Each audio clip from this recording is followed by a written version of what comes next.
Yes, good morning. So today is Thursday and it's run day, which means we got sprints on the cards today.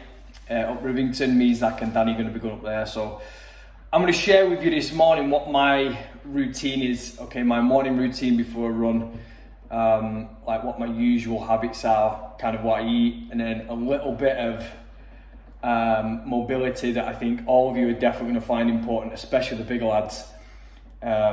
Before you getting into a run. So yeah, let's go through that. Never not, never under yard, never ever, I'm forever on. Check my repertoire, check my repertoire, don't check me not. Less is checks involved, I've been feeling like I'm next to God. Next to God, next to God. Never not, never under yard, never ever, I'm forever on. Check my repertoire, don't check me not. Less is checks involved, I've been feeling like. So when it comes to eating, okay, before a run, you want to pick foods that digest easily for you, okay? If it's oats, brilliant. If it's toast, great. If it's bran flakes, whatever it might be, okay? But you want to pick a sauce that initially digests very, very well. So then that way, you know, you're not running off into a bush, having to shit behind a bush halfway through your run, okay? You want to pick a sauce that is going to give you, you know, some decent energy, yeah, and not make you have to run off and hide behind a bush. So for me right now, I'm enjoying just toast with honey. That works really, really well. I just go for like 2 pieces with a light spread of butter and a bit of drizzle of honey on it, right? You know, that does well for me. On the bigger distances, what I'll tend to do is, you know, I might end up eating a bit more of it. So I might have 3 pieces and then add a banana, you know, on top as well, because I know that that works for me. The shorter the distance, you can get away with less or none. So today is sprints. Okay, we've got about 8K's worth of hills. So I'm going to whack 2 pieces of Hovis seeded, a bit of butter and some honey. Okay, if we was going for a longer run, let's say Saturday, I think we're going to go up to about 25K on Saturday. What I'll probably end up doing is these 3 pieces and then a banana as well. That usually works very, very well for me. I feel full but not too much, and I digest it very, very well. So like I said, I'm not running off to the bush. So find something that works for you.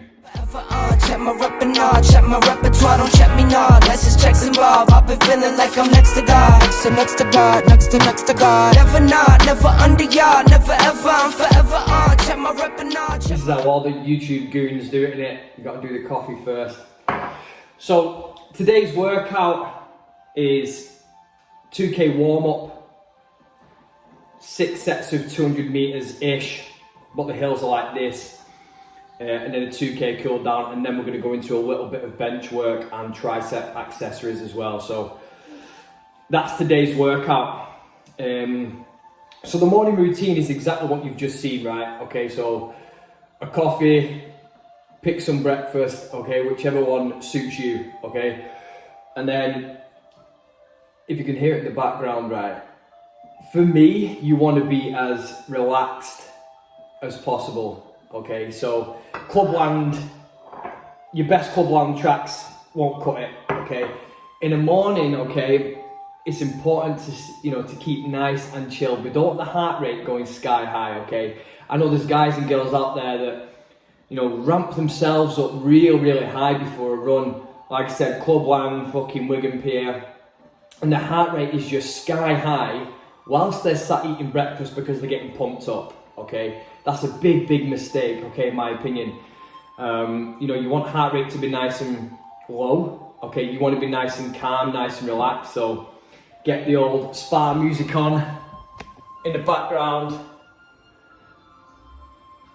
You know the one. You know the one. Spa music in the background. And then, yeah, so you can stay nice and chilled out, okay? It's very, very important. Okay, it's very, very important, okay, as my morning routine to keep it like this, okay? I always have a laugh with the lads. It's either smooth FM or it's flipping spa music, okay, like you're going to be having a massage. But it's really important that you do stay relaxed, okay, and that you're not absolutely off your tits, you know, prior to even getting to your destination of the run, okay? So yeah, now another important thing that I want to take you through this morning is some mobility, okay, and not what you would normally think, okay. I guess you're thinking quad stretching, glute stretching, etc., opening up the hips, and that's not what I'm going to go through today, okay. Today I'm going to go through your thoracic and your diaphragm, okay, so something to help you breathe in, okay. Now this will definitely work for everybody, okay, it will have a positive effect on everybody, but especially the bigger chaps, okay, the bigger lads like myself, okay, who might be a little bit heavy up top, okay, a little bit tight, okay, and sometimes struggle to breathe, okay. So if you're in that category, okay, if you're in that category, okay, where you are a little bit bigger up top or you're a bit stiff, or you tend to get out of breath very, very quickly, okay, it doesn't matter your size, okay, if you get out of breath quite quickly, there could be an issue with your mid-back, okay, and your diaphragm, okay, and how your rib cage can open and close when you're breathing, okay. What I see a lot of is mainly guys, but it will be girls as well, but mainly guys panicking and not finding a nice calm relaxed breathing rhythm when they set off running, okay. You'll know what it's like for those of you that do experience this. You get to your start of your run, you set off, and within 500 meters or less you're breathing out your ass, you can't find a rhythm, you're panicking, you're looking at everybody else around you and listening to their breathing, you're thinking, fucking hell, I'm really out of breath here and nobody else is out of breath. That just breeds more panic, okay? You're panicking even more, breathing gets even worse, you can't find your rhythm, okay? Which is why, even now, getting the spa music on, okay, you're setting yourself up exactly right, okay? Nice and chilled out, yeah, prior to getting to the run, okay? And then what we want to go through now is a little bit of mobility around this area to make sure that you can, once you do set off running, you can relax, okay? You can think about your breathing a little bit more, you're not panicking half as much, and you can get into a nice calm rhythm with your breathing, whether you're counting every other step as you inhale, every other step when you exhale, whatever it might be, but you'll be in a much calmer state prior to setting off running, and then when you do set off, you can guarantee that you've done everything you can in your control to help your breathing routine, okay, and to help you with your running, okay. Obviously fitness will play a big role in your breathing and how tired you get, but you want to tick the box in terms of the things that you can control. And this routine that I do in the morning, including the spa music, definitely helps me turn up to the runs nice and relaxed, and I can breathe very, very freely, okay. My back doesn't lock up in middle back, I don't feel really tight chested, and in that way I know that I've done everything I can prior to the run. So I'm going to go through this with you now, guys, okay. There's one or two on there which are a bit strange, but just stick with it. It works for me, it's worked with a lot of clients, so give this a go and let me know how you get on. Okay, so the first one that we're going to do is some thoracic mobility, okay. The midpoint of the back up towards the neck, okay. This is very, very important that you get this loosened off prior to the running, okay. It just helps you breathe so much easier, okay. So there's a couple of ways that I do this. So what we want to do is start with the full roll on mid-back, okay, and I like to cross my arms, okay, and then I keep the bum down, and it's important to keep the rib cage down as well, okay. We don't want to extend too much just yet, okay. So cross the arms, and then we're going to just roll gently from mid-back to the neck, yeah. I do this for a few times. Any tight spots, so for example here now, I can feel a bit of a tight spot. What I do is I just hold it for a bit longer, and I take some really deep breaths through the nose. I make sure that my chest expands, and then I let the air out and make sure it comes back, okay?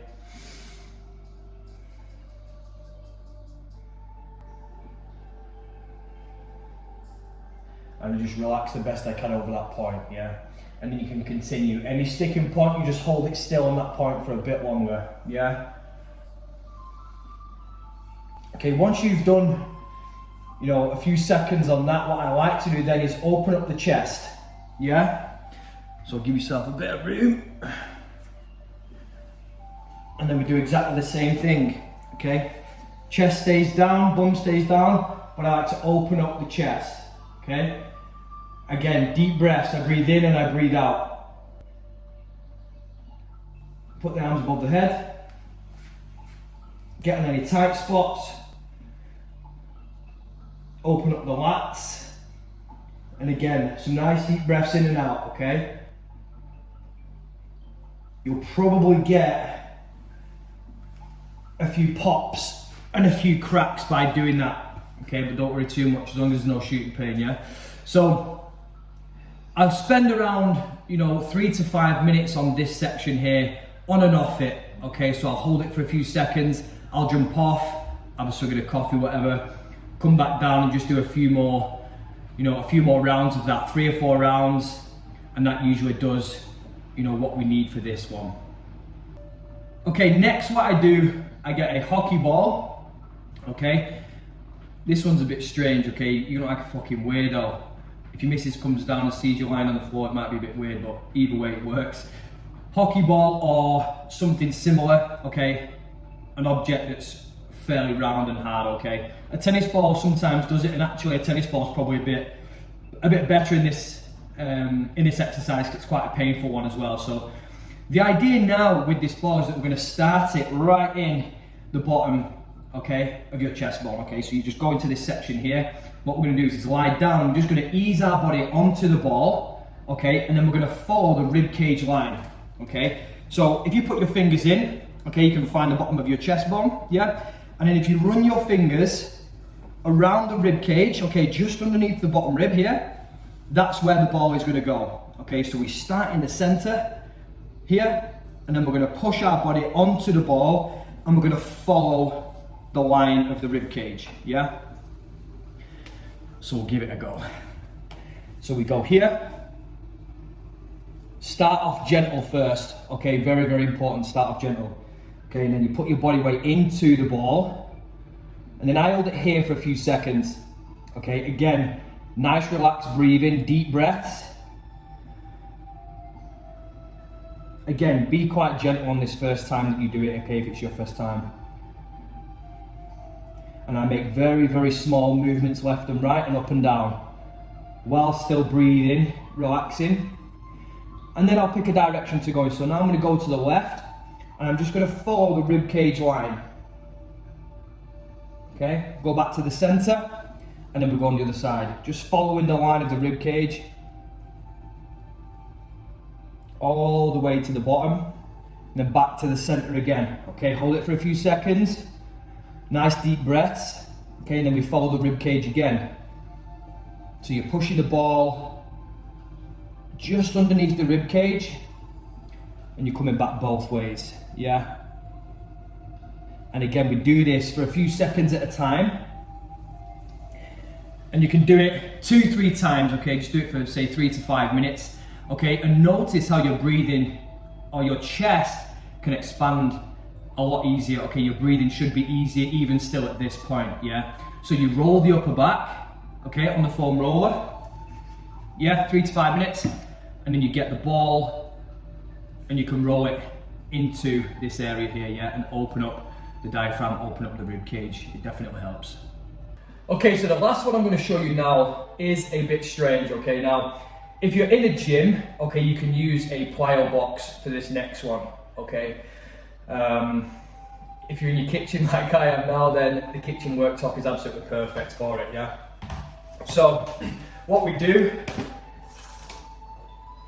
is open up the lats, okay? And what I like to do with this is pin the rib cage down, okay? So a good way to do it is start with your chest, just where you rolled, okay? Where you put the ball along the rib cage, okay? Just above that rib, you want to pin your body against the worktop here, yeah? So you pin the body here, and then what we're going to do is reach out to the end of the worktop, or if you've got a box, a plyo box at the gym, okay?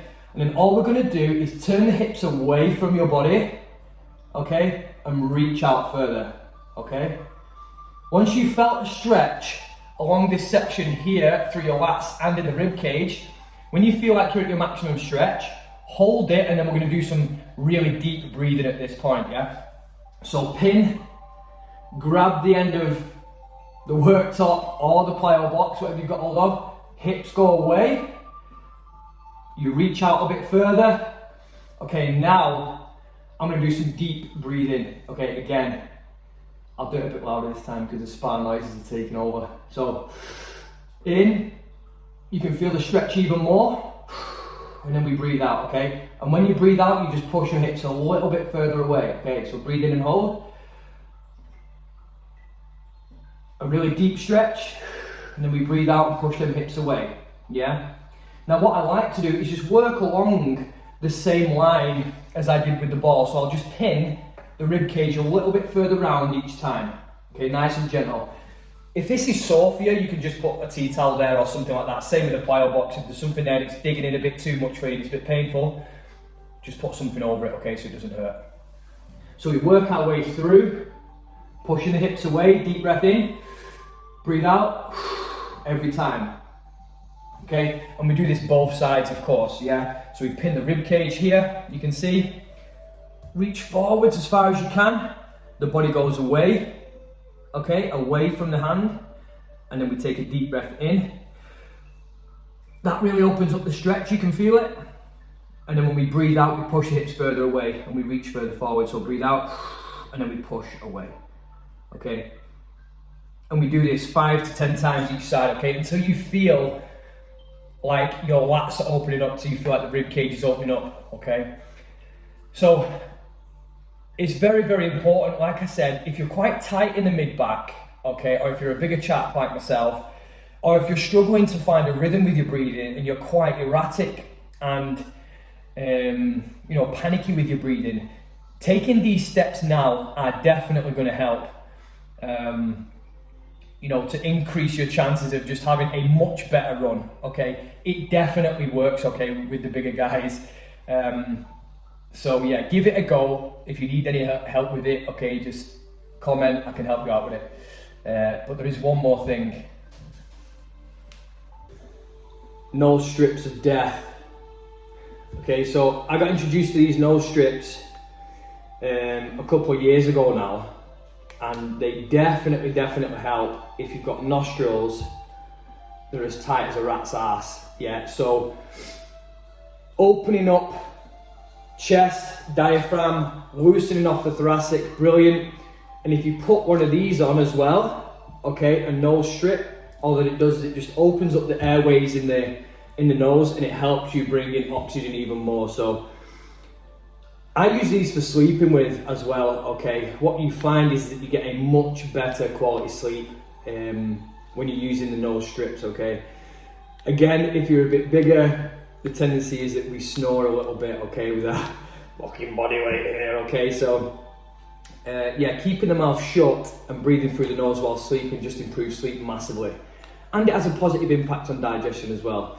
And you feel much more relaxed with the music. So bang one of these on before your runs, okay, if you're struggling to breathe. Do those exercises. You put this just across the bridge of your nose, okay, and you'll feel your nose, you know, your nasal passages open up quite easily. So that way you're very, you know, your chances of having a very good run are increased massively, okay. When you set off running, make sure you have a warm-up, okay. So I've said in these circumstances, in this environment, you want to be nice and calm. You want the heart rate to be nice and low. You don't want to be panicking and overthinking, which is exactly, you know, the way you should be doing it right now. When you get out of the car or when you're ready to set off on the run, it's important that you do have a warm-up to bring your heart rate higher before you set off into your main run, okay? So don't neglect the warm-up. Don't get out of the car and just go straight for it like we usually do. But have a warm-up first, get the heart rate a bit higher before you set off into your main chunk of the run, okay? And then your chances of the run, you know, being a good one is so much higher. So give them drills a go. Use a nose strip if you need to.